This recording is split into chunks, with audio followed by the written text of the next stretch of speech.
Mesdames, Messieurs, bonsoir et bienvenue au journal. D'abord les titres de cette édition du 20h sur CamNews 24. Yaoundé abrite la 27e conférence de l'Association africaine des relations publiques. L'événement, couplé à la célébration du 40e anniversaire de l'APRA, a été solennellement ouvert ce 12 mai par le ministre de la Communication. Protection sociale, Douala se met à jour. La capitale économique camerounaise abrite un atelier de formation à la matière. Les travaux ouverts ce jour par la ministre des Affaires sociales porteront sur l'extension de la couverture et gouvernance des systèmes nationaux de protection sociale. Et puis, lutte contre les épidémies, les États-Unis offrent 8,8 milliards au Cameroun. L'initiative vise à prévenir, détecter et trouver des réponses rapides aux menaces que peuvent représenter les maladies infectieuses. Voilà pour les titres. Si vous nous rejoignez à l'instant, vous êtes sur CamNews 24 et c'est l'heure du journal. À l'ouverture et en bref, signalons que Yaoundé abrite la 27e conférence de l'Association africaine des relations publiques. Le conclave, ouvert ce 12 mai, va pendant 2 jours retenir l'attention de près de 300 délégués de l'Association africaine des relations publiques, en abrégé APRA. Ce sera également l'occasion pour les participants, panélistes, membres, invités, partenaires et autorités en tout genre de célébrer le 40e anniversaire de l'APRA. Le ministre de la Communication qui a présidé la cérémonie d'ouverture solennelle de ce double événement ce mardi 12 mai 2015 à Yaoundé s'est par la suite confié à nos reporters. Nous l'écoutons. À travers un prisme qui travestit la réalité, j'allais même dire à travers un prisme qu'utilisent ceux qui veulent perpétrer l'impérialisme sur l'Afrique. Nous sommes un grand continent, habité par un grand peuple, une grande nation humaine. Mais on continue à percevoir l'Afrique à travers un prisme qui travestit, qui déforme. Quel est l'objectif derrière ? À force de vous dire que vous n'êtes rien, vous ne valez rien, vous risquez de baisser les bras.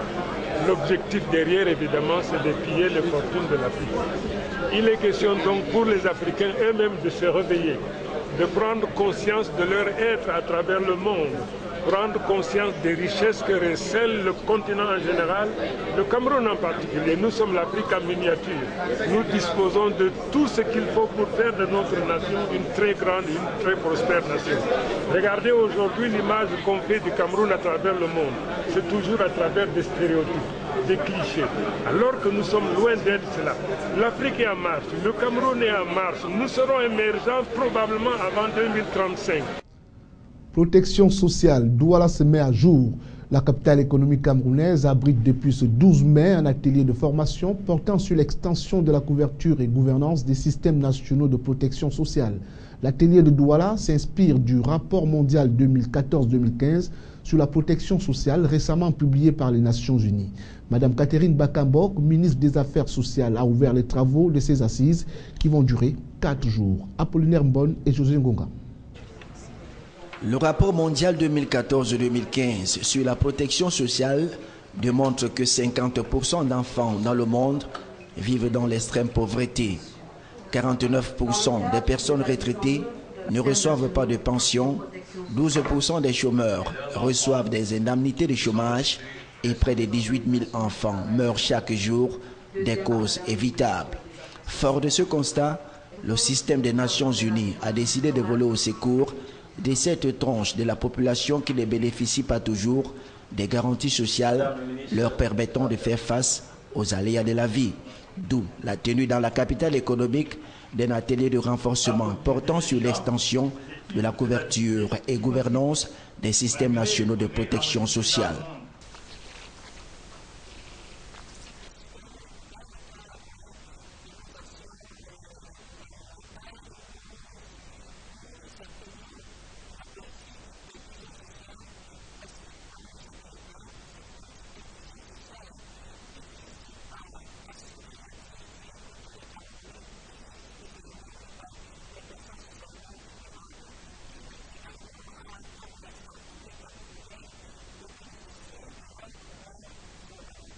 L'extension de la couverture de la protection sociale est une nécessité permettant la pleine réalisation du potentiel économique d'un pays, car seules les personnes en bonne santé instruites et bien nourries peuvent être pleinement productives.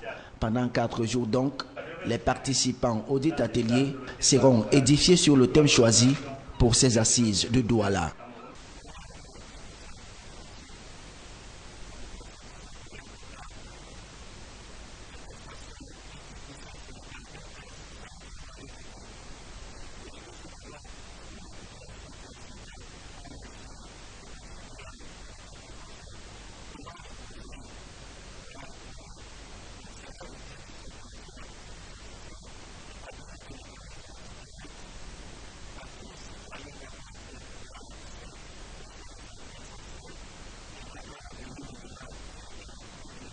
Le ministère des Affaires sociales, par la voix du ministre Catherine Bakambok, s'est dit déterminé à soutenir cette initiative du système des Nations Unies qui cadre pleinement avec la politique gouvernementale du chef de l'État à réformer le cadre de la sécurité et de la protection sociale au Cameroun.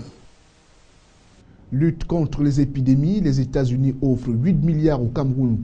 L'initiative qui vise à prévenir, détecter et trouver les réponses rapides aux menaces que peuvent représenter les maladies infectieuses s'inscrit dans le cadre du programme de sécurité sanitaire mondiale des États-Unis d'Amérique.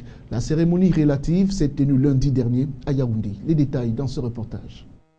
8,8 milliards de francs CFA, c'est le montant accordé au Cameroun par les États-Unis pour soutenir le secteur de la santé. Le dit programme vise à prévenir, détecter et trouver des réponses rapides aux menaces que peuvent présenter les maladies infectieuses. Concrètement, il s'agit pour les États-Unis de fournir des équipements et des infrastructures dans le secteur de la santé publique, mais aussi pour les autres départements ministériels en charge de la santé des animaux et de l'élevage. Le Cameroun est l'un des 17 pays bénéficiaires de la phase première de ce programme qui concerne aussi bien des pays africains, asiatiques, du sous-continent indien, à l'instar du Bangladesh et de l'Inde. Ce programme sera mis en œuvre au Cameroun à travers certaines agences gouvernementales américaines, notamment le département de la santé, celui de la défense, le Centre pour la lutte et la prévention des maladies et l'Agence américaine pour le développement international, en abrégé USAID. Celles-ci travailleront en partenariat avec les départements ministériels compétents au Cameroun et les autres structures intervenant dans ce secteur. Autre chose à présent, 43e fête nationale de l'unité, le lancement officiel des activités est effectif. Le coup d'envoi solennel qui a eu pour cadre la ville de Maroua, région de l'extrême nord, s'étendra sur 5 jours. Le chef de l'État était représenté pour la circonstance par le vice-premier ministre, ministre délégué à la présidence, chargé des relations avec les assemblées, Amadou Ali. Le compte rendu de Célestin Tabouli.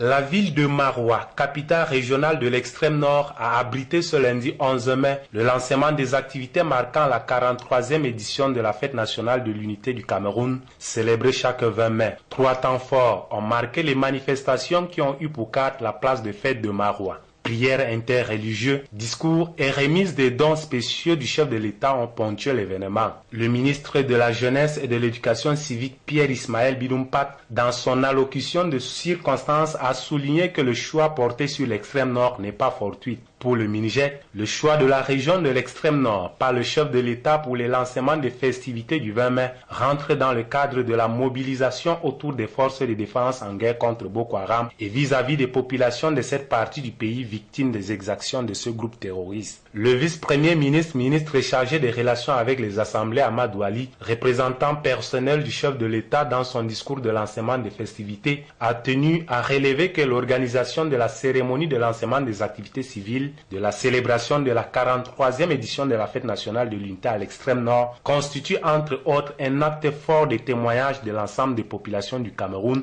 témoignage de soutien au chef de l'État et aux forces de défense dans la guerre contre Boko Haram, témoignage de solidarité des citoyens du nord au sud, de l'est à l'ouest envers les populations de cette région victimes des exactions de Boko Haram. Pour le vice-PM, il s'agit aussi à travers cette cérémonie de contribuer à l'unité et l'intégration nationale entre les Camerounais de tous bords, de galvaniser les populations à être fiers de leur pays. À l'occasion, 3 dons spéciaux du chef de l'État ont été remis aux familles éprouvées par les exactions de Boko Haram, aux forces armées engagées sur les différents fronts et aux associations et groupes d'intérêt communautaires.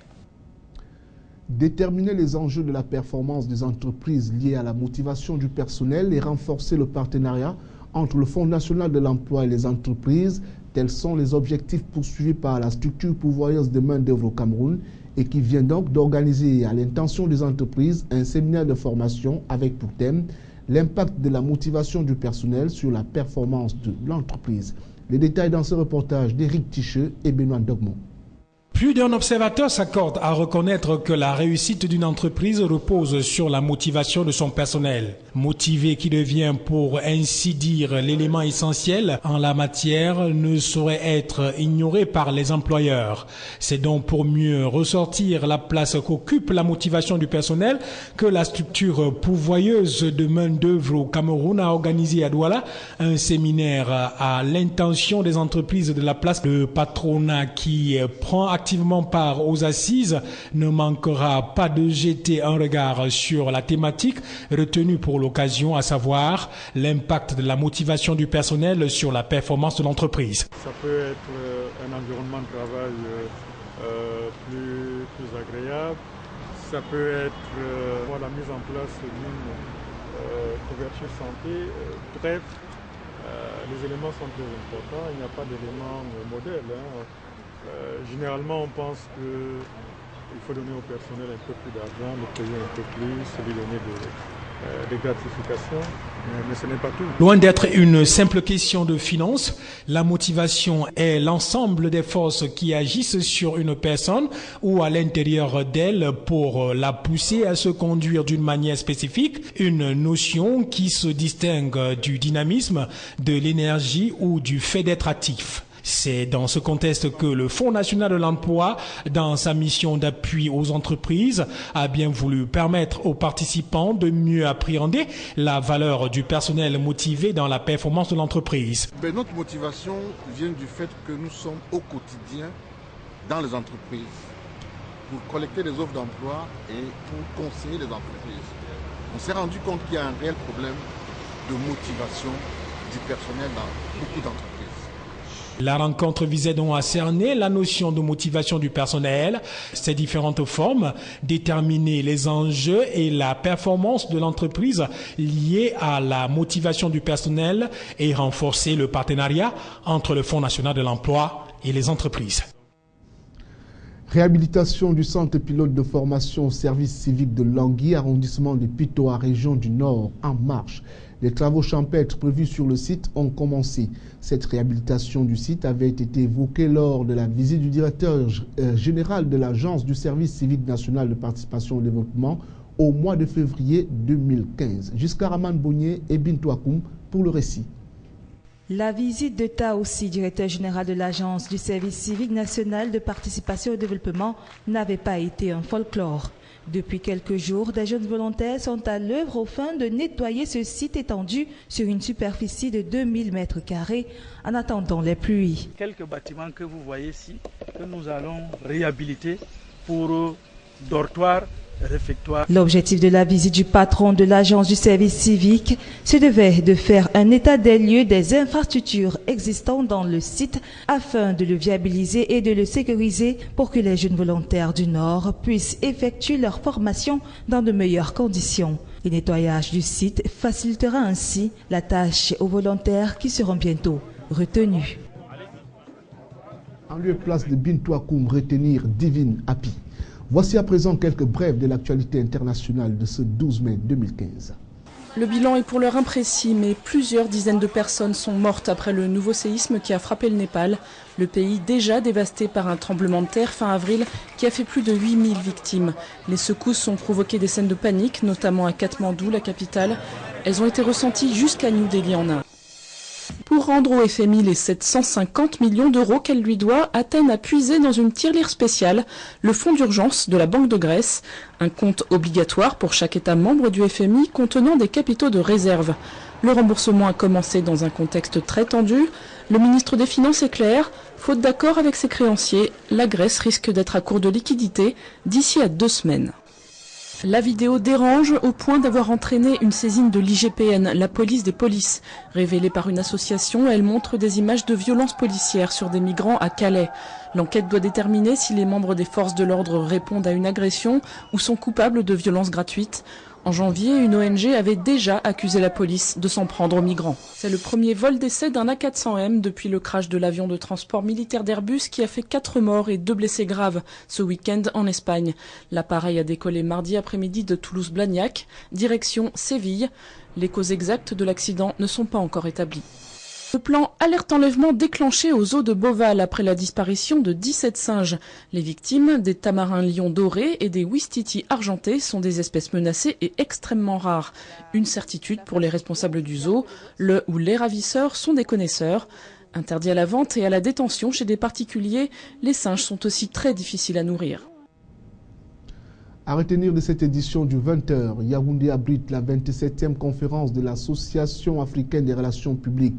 L'événement, couplé à la célébration du 40e anniversaire de l'APRA, a été solennellement ouvert ce 12 mai par le ministre de la Communication. Et puis, protection sociale, Douala se met à jour. La capitale économique camerounaise abrite un atelier de formation à la matière. Les travaux ouverts ce jour par la ministre des Affaires sociales portent sur l'extension de la couverture et gouvernance des systèmes nationaux de protection sociale. Enfin, lutte contre les épidémies, les États-Unis offrent 8 milliards au Cameroun. L'initiative vise à prévenir, détecter et trouver des réponses rapides aux menaces que peuvent représenter les maladies infectieuses. Fin du journal et merci de nous avoir accordé votre préférence.